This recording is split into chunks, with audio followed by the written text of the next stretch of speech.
Imagine a large hall in which are laid out lots of tables, placed, and on those tables are dead bodies for dissection. One thing I realized the struggle was men mostly don't like to take orders from women. That, and of course, the other part of Bollywood, very well. Yes.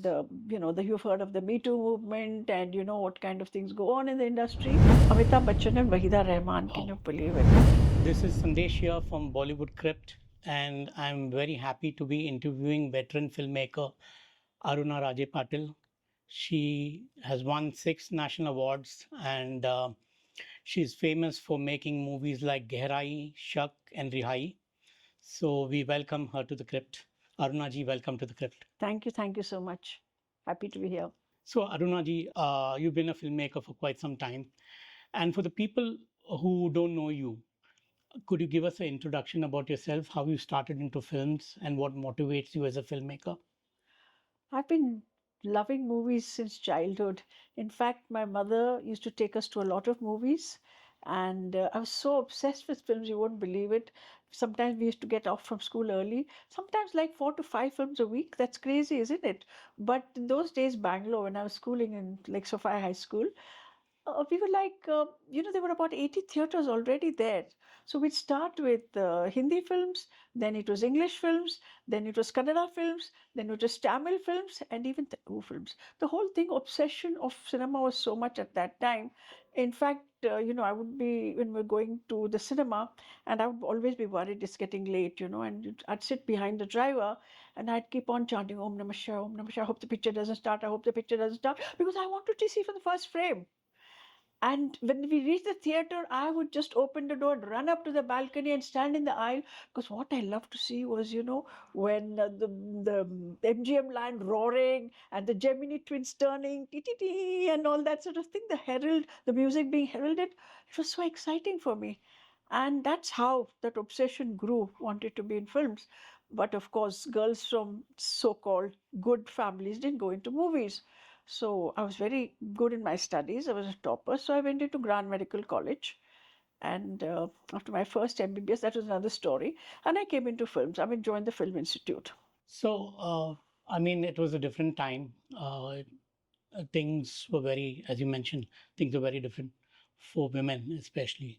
So, did you have any initial struggles to get into learning film, or, did your parents or anybody else object? No, nobody had objected. But the thing is, even a choice of career, as I said, I ended up going to Grand Medical College in Bombay because, as I said, girls from good families did not go into movies. But what happened in Grand Medical College was, I'll describe a scene to you. Imagine a large hall in which are laid out lots of tables, placed, and on those tables are dead bodies for dissection. Every morning it was a nightmare going there and having to do that, and the smell. And for me it was more important, how could they be like this? What is their story behind them? I mean, they are unclaimed bodies, lavarish lashe as we call them. And that was my more of this thing. And I, for the first time in my life, I failed in my anatomy exam. And that was the best thing that happened to me, because that opened the doors for me to do something. Of course, I appeared again and got through. But my mother, she was, even this is the 60s, early 60s. And my mom was such a dynamic person. And she took me out from medical college and put me in the Film Institute. And people were horrified. Aghast, Mrs. Patil, you ain't marta idira. What are you doing? What about her career? She'd become a brilliant doctor. She said, no, my daughter is not frivolous. I want her to be happy. And that's how I got into Film Institute. And then, of course, I passed out with a gold medal, and people took their words back, weighed their words back. And then when I came into the industry, it was not easy because it was a male-dominated profession. And people say, "Ladki hai, ladki kya kar rahi hai?" And it was just like eye candy, because I was a smart little girl, and everyone was just staring and things like thinking I can't do anything. And one thing I realized the struggle was men mostly don't like to take orders from women. That was in the 60s, late 60s, early 70s. So I had to work. Those days I was working with my ex-husband, and I had to work not 10 times, but 1,000 times harder than him to show them that I knew my job. And when they got it, that I knew my job, then it was great because there's, ma'am आप बोलो किधर चढ़ने का है, light किधर चाहिए आपको, इधर कटर लगाऊं, ये करूं वो करूं, and guess whatever you wanted they were ready to give. But until then it was not simple. And of course, the other part of Bollywood, very well. Yes. You've heard of the Me Too movement, and you know what kind of things go on in the industry. It was not easy. But I'm a person who wanted to make my cinema, wanted to tell my stories. So I stuck in there and literally no compromise, but really stuck in and saw myself too until today. Your first movie, Shak, featuring Vinod Khanna, it was a thriller. I mean, what made you choose that genre to make your first film? And do you recount any interesting events surrounding that film? Yes, actually, we had come across a story about a murder that is discovered years later through a letter. And we started developing Vikas and I. And the thing was, the film worked at three different levels. At one level, it was a pure thriller, right until the climax when, it's the danger is there, the threat is there, life and death. And then the second level was a relationship between the husband and wife, which was so intimate and so real. And the third one was the woman. The woman, those days, divorce was not really heard of or known much, and not an option for anyone. And when she finds out her husband is a murderer, can the woman be with this man? And everybody said, Are, so what? After all, Pati Parmeshwar hai, khuni hai, डाकू हो तो क्या हुआ? We said, no, there are women who will think twice and who cannot live, but she can't leave him, she can't divorce him. So she decides to. So there was a very strong character of this wife, which of course played by Shabana. But that was the interesting part. So we had different layers to the film, and yeah, it was great. And when we got Utpal, that it just added another big layer. It was awesome because he is such a superb actor.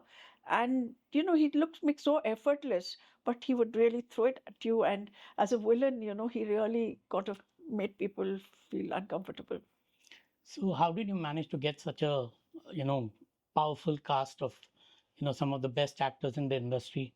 Well, actually, Vikas's uncle, Vasant Desai, music director, and we had talked to Mr. Kamath, who's a family friend, who was a distributor, and he had liked the story, and we said, okay, and we started with the casting, and our first casting was Amitabh Bachchan and Wahida Rahman. Can Oh, you believe it? And Amitabh's films flopped, and Mr. Kamath just didn't want him, and he said, the film will not happen. So we said, all right, then who else? Then he said, take a new person. We looked at new people, and then he said, no, let's go for a known actor. And we said, then who? Then we thought of Vinod Khanna, and said, all right, he got an appointment for us, and Vinod said, yes, I'm doing it straight off. So that was how that we got Vinod. And meanwhile, I'll tell you another small little thing about Wahida Rahman, such a gracious person, such a beautiful person. She said, because the film was getting delayed and nothing was happening, she said, देखो मैं जाने वाली हूँ, तुम आने वाले लोग हो और आने वाले लोग जाने वाले लोग इसके साथ इंतजार नहीं करते. And that was awesome. And she just withdrew herself, and so we could cast somebody else. And because we didn't have the heart to tell such an amazing actor and such a person we respect that, ma'am, you're not in the film. वो बोल नहीं पाए हम, तो वो खुद बोली हमें, तुम लोगों को इंतजार नहीं करना चाहिए. that was really gracious of her. Super. I mean, she's a very beautiful person inside out. Your second movie was Gehrayee, and in my opinion, it's one of the best made horror films. I remember watching it at a time where I was in Manipal, and the story kind of related to me a lot. So, how did you manage? I mean, after doing a murder thriller kind of movie, how did you manage to shift to the horror genre, and what made you choose this subject? See, basically, I consider myself and Castu then as storytellers. So we are open to any story that's engaging, that's exciting. If it excites us, it might excite the audience. So that was the whole thing. An interesting story. But when I was living in Bangalore, my family, and every day my mother would find something in the garden, some little lemon with some haldi or kunku on it or something else. And, there's a lot of things practiced, black magic, especially in politics, because my father was a freedom fighter and then he was into politics. So this was not unheard of to find all things around the place. And of course, there's curiosity. And when I just got this chance to make something, I said, why don't we make something concerning black magic? And then we started doing research. And interestingly, Vijay Tendulkar was with us on the script. So there were three of us writing the script, and we interviewed a lot of people and very interesting stories. There's a girl in the film who's possessed, and we found a person who was actually possessed by a strange character. It was a person who was a Catholic or a Protestant, and this girl was possessed by a Muslim character from, I think, Lucknow or something like that, Lucknow, Aligarh or something like that. And when the girl was possessed, she used to speak superb, Urdu, sher shairi, all of that. So it was very inspiring to hear such story that these things are actually happening. And then so many people were in touch with us, and we met all these black magicians, white magicians. The film just grew and grew and grew until we said, okay, this is where we want to go. This how. And the other important thing is, I don't think one should dabble in all these things personally because we don't know the outcome. And everybody had warned us also, don't do this film, you'll get all sorts of things will happen to you. Not superstitious. So we said, Arey, ये तो कहानी बता रहे हैं ना, we're only making a film. So we made the film anyway. But a lot of people, I don't know, things did go bad. They were going to go bad anyway, I suppose. Interesting. So it was Gehrayee was a very atypical movie for its time, especially when talking about horror movies, because one, it was not the typical Bollywood movie. It was more with a South Indian kind of folk story.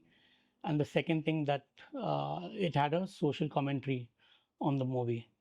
So how did the script come about? And Well, as I said, when we did a lot of research, it just kept developing itself because that's what happened when you have your characters, right? We have a thing when we do screenwriting, the character develops his own course. The character walks his own course, walks his own path. So that's how it was when we had the characters in place. Like, the girl who's affected, the father is a very, scientific temper, a guy with scientific temper. Now, he is not going to believe all this black magic thing. Now, mother is a God fearing woman who does her puja and, all the rituals, etc. Now, she will look at the possibility. And there's another interesting character who's the cook. And he's the one who says, Amma, this is going to happen. Amma, this is not all right. Amma, you should do this and do that. And then there is Anant Nag's character who is torn between what the father thinks and what the mother thinks, but basically he's a very emotional person, and that's why he's so attached to what his sister and mother and what they believe. He just wants his sister to get well, and so he gets so entangled in the whole thing, and he actually takes a stand against his father. So the characters were alive and they were calling us and they're telling us where to go, what they wanted to do. That is the best part of screenwriting. When you are on track, the characters will tell you what they want.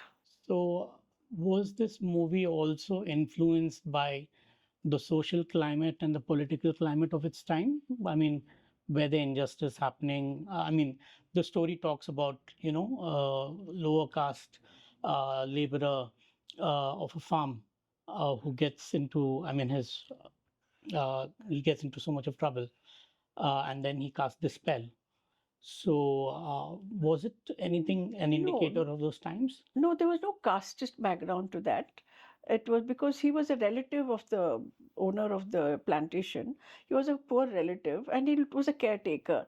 But he was very attached to the land because you see, there is thing about people who own the land and people who till the land. And that was the whole thing of people who till the land, it's like they're owners and they nurture it and they nourish it and they take care of the soil, they take care of the plants. So it's a very emotional connect for them. The guys who own the land don't have that. Now, second point was lot of development was happening. So they wanted to put a factory in that place. Yes. The guy said, why do you need this bitter leaf plantation? Just to put a factory. So he sells it off. And so this guy says, it says Mother Earth. And he says, माँ को तुमने माँ को यह क्या, and he's so disturbed. And he actually does that, puts a spell on him. And the worst thing you can do to a man is, or to a woman, is if you hurt their children. And that was the point we used, because it was nothing to do with the children or the girl. But how to get at somebody is, you hurt the child, you hurt the person. I think I read a comment about somebody who said, when I watched the movie for the first time, I was not so scared. But the second time, when I became a father, I realized the horror of the movie. Yes, actually, the film, the climax, people found it very scary. I must share this story with you. You know, every film would go and sit in the audience to see how people are reacting to the film. And for Gehrayee, we used to go towards the end. Even for Rihai, I would do that. But Gehrayee, we went at the end. And, in the theater, it was pitched. I mean, absolutely silent and dark, pitch dark. And they were just screaming. Those ghosts are screaming, and it was like scary. And for a minute, my stomach, I said, "Oh my God, what's happening? Where am I?" It was like that. And then suddenly I said, "There's nobody in the theater. Pura khali hai, koi hai nahi." And then after some time, another shot came, which was better lit, and I could see the profile, the silhouettes of all the people, and theater was full. But those moments, because even for us, we made the film, we know, we put the sounds and we dubbed the sounds, everything was there. But in that moment, it was chilly, because I think that's the beauty of collective viewing. Now you watch on, on your own television screens, it's not much fun. But in a theater, that whole charm, that whole experience of collecting viewing is something different. Different. And that, I think, theaters are important. And especially when those days, I mean, until quite recently, until the multiplexes came, it was, you see, there were the classes, chavanni class, athanni class, 5 rupees, 10 rupees, wherever they were, balcony, everybody is there. The whole society this thing is there. Now you don't see them. You get your big bucket of popcorn and you go and sit on your this thing. I mean, in a multiplex, you don't enjoy that. And everybody's now, people are also looking at thoda sa bhi kam, zyada kam ho gaya pace. So people are looking at their mobile phones.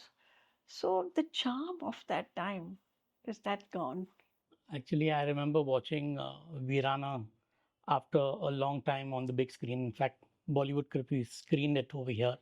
And I recollect seeing the movie quite a few times. I maybe watched it about 20 to 30 times in these years. But watching it on big screen, it felt like a different movie altogether. Yeah, these films are meant for the big screen, really meant for the big screen. And, we were also exposed to the Ramsey films, those horror things, all those creepy, crawly monsters. And it was scary. But what we wanted to do, it was also psychological, and it was also something which you don't know. And in fact, there was this film, Roman Polanski's film, and that things were, you're not sure, is it really happening? I mean, no, it can't be. That kind of a thing, until it's really in your face, and then you have to deal with it. So this movie was shot exclusively in Bangalore and other places in Karnataka. I mean, I've been a Bangalorean for 25 years. So could you tell us some of the locations where you shot this movie? They're very interesting. There was one house, the main house belonged to some family friends, and that was their house. And the rest, I mean, 13 locations were shot in my mother's house. The jungle was in my mother's house, the Peru garden was in my mother's, the cafe was in my mother's house, the good priest, and all, so much of that was shot in my mother's house, because she had this huge 6-acre place on Old Madras Road. And Deepak Park, I mean, she just opened the doors for us, and we just went stand there and shot everything. In fact, even that Amrish Puri scene, all the everything was in Deepak Bagh. I mean, that was called Deepak Bagh. And now everything's gone, and they've got this Deepak, I mean, this mall over there, and God knows what not.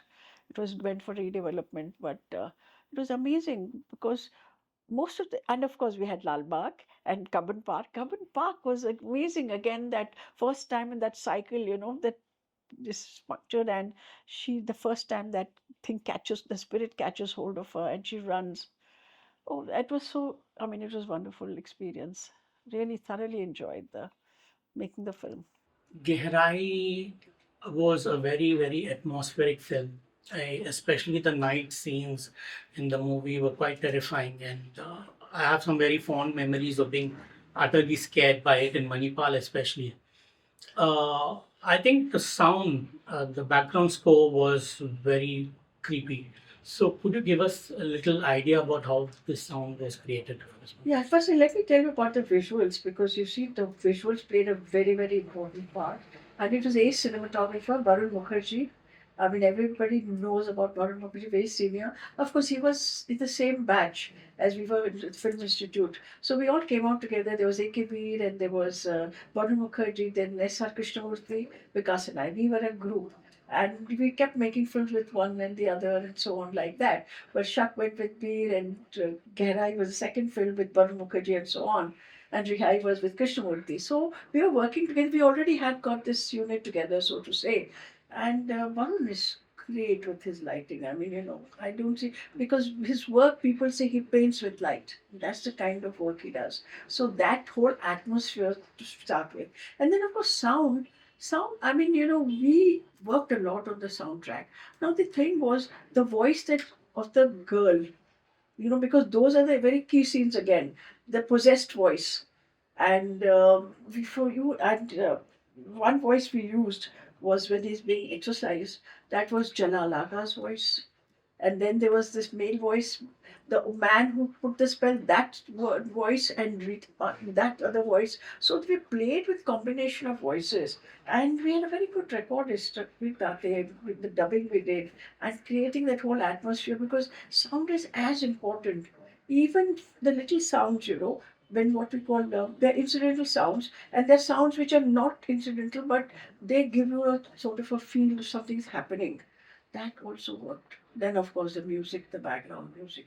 So every part, every little iota, if you really are committed, and people nowadays make films quite carelessly, but we took a lot of trouble with every element, and I think that worked because people were scared. You won't believe it. After the film was released, we got hundreds of calls. Actually, people saying this problem is happening, the food gets spoiled, something else has happened. We saw this happened to us. Tell us what to do. Give us a name of some mantrik. And we said that we can't do because we don't know who's the real one and who's not the real one. This mantrik and tantric, we can't trust them. How many are fake and phony? So if I wish we had kept a logbook, that would be very interesting to see the number of people who are actually afflicted by this whole black magic business. And there are lots of them. In this movie, I think Amrish Puri played a small but very, very key role. How did this happen? How did he decide to Well, work? we had made a documentary. I mean, it was like a promotional film. It was a long promotional film for Air Mauritius and Air India. And there were two characters in that. And it was just a fat Chinese because people didn't know where is Mauritius. So they wanted to show that they're Mauritius. And the film actually showed two spies. One is a fat Chinese and one is a lecherous Indian. That was Amrish Puri's eyeing all the girls, and the Chinese fellow is only interested in food. So these two land up in Mauritius, and that's how we were very friendly with. Those days, Amrish was doing a lot of theatre and so on. He had not become so big in movies. And then a few years later, we said, Amrish, this, and he willingly did it, and it was great. You won't believe it. Amrish's voice is so powerful. In Old Madras Road, where the road, it was opposite Kisan factory, what used to be a Kisan factory over there. And the way he did, people actually connected because you could hear his voice on the road, literally, and just his voice. And he was a very powerful actor. I mean, he was extremely cooperative, extremely professional. And the best thing that happened after that was when Spielberg was looking for an actor for Indiana Jones and the Temple of Doom, we sent the pictures for him for the selection. This is an amazing nugget of information.